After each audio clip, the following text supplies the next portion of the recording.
I just have to say that I object strenuously to your use of the word hilarious.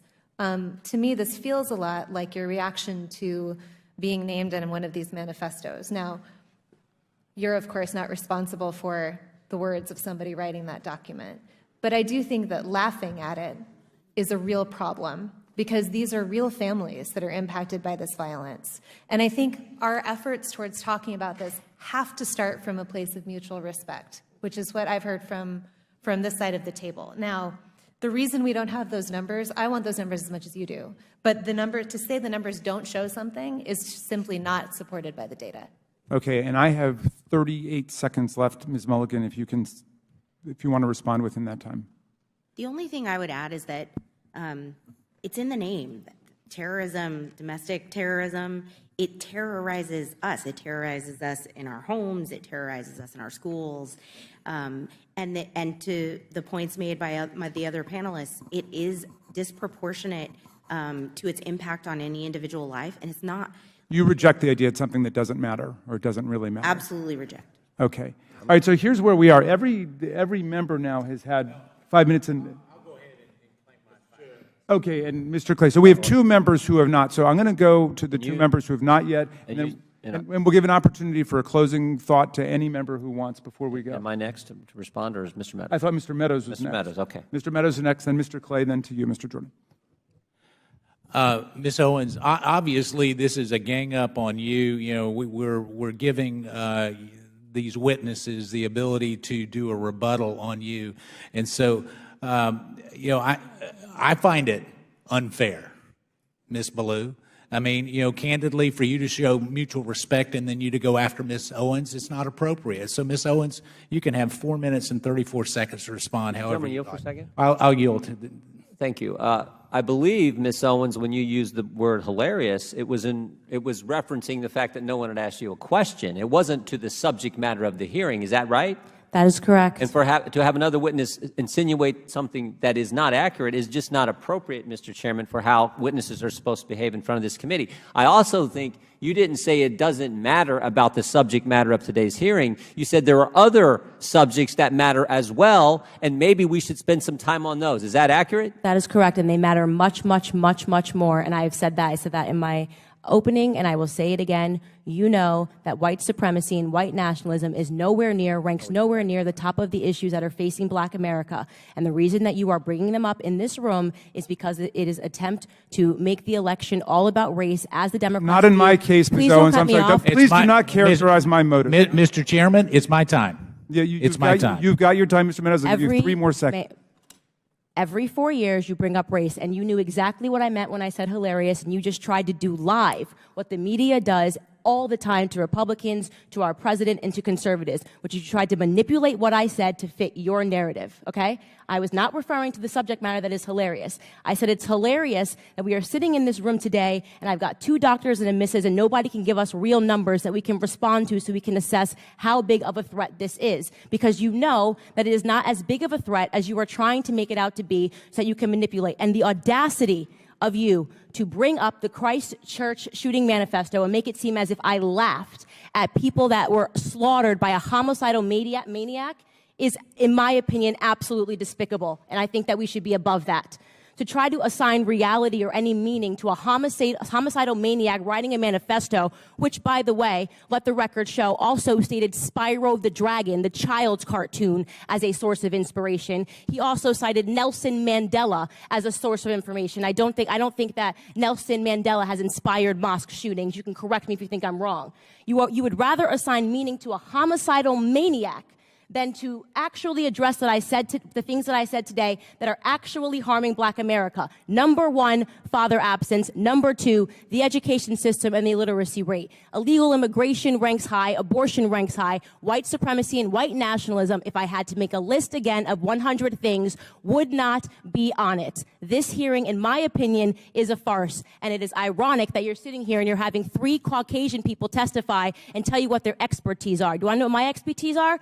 Black in America. I've been Black in America my whole life, all 30 years, and I can tell you that you guys have done the exact same thing every 4 years ahead of an election cycle, and it needs to stop. You said that the victims here at the January 6th attack was lawmakers, and that's why there's so much focus on this attack.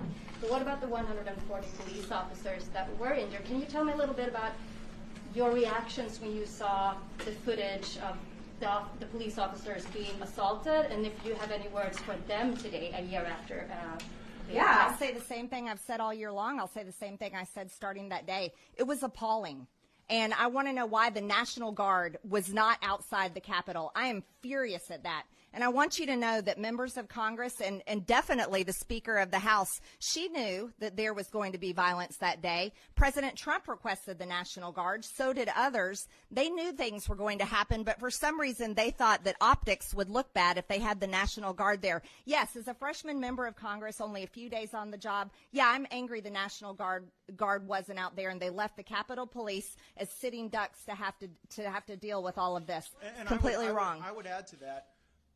What if those Capitol Police officers are victims of people like Ray Epps? Absolutely. What if they're victims of an orchestrated effort by the FBI or other federal law enforcement to increase the criminal acuity of that day? So I would suggest that every officer that was harmed that day would likely be served well by answering these questions that Attorney General Garland and Director Wray refused to answer.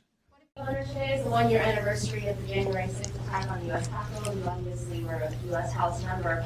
Do you have a comment about that anniversary, and do you plan to speak to President Trump today?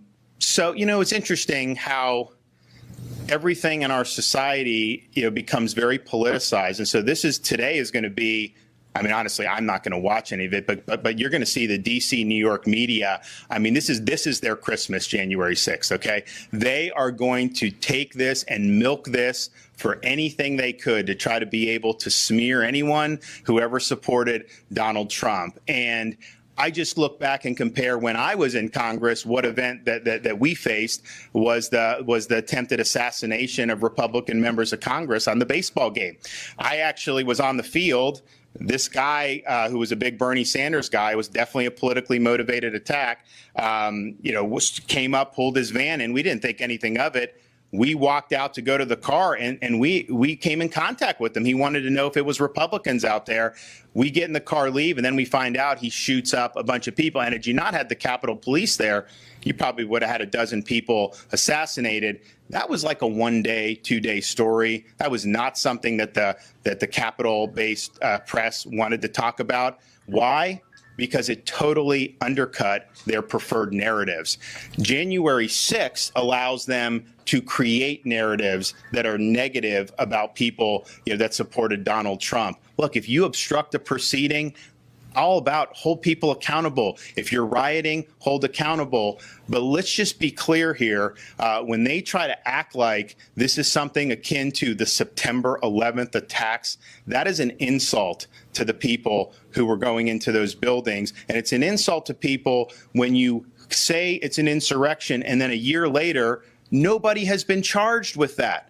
People are being charged with disrupting proceedings or that. I think it's very important, the fact that if this is what you said it was, why are you not charging people? So I think it's going to end up being just a politicized Charlie Foxtrot today. I don't expect anything good to come out of anything that Pelosi and the gang are doing. I don't expect anything from the corporate press to be enlightening. I think it's going to be nauseating, quite frankly, and I'm not going to do it. But I do think that if you have this January 6th committee, why do we not know some of the people who we know were really involved in orchestrating this?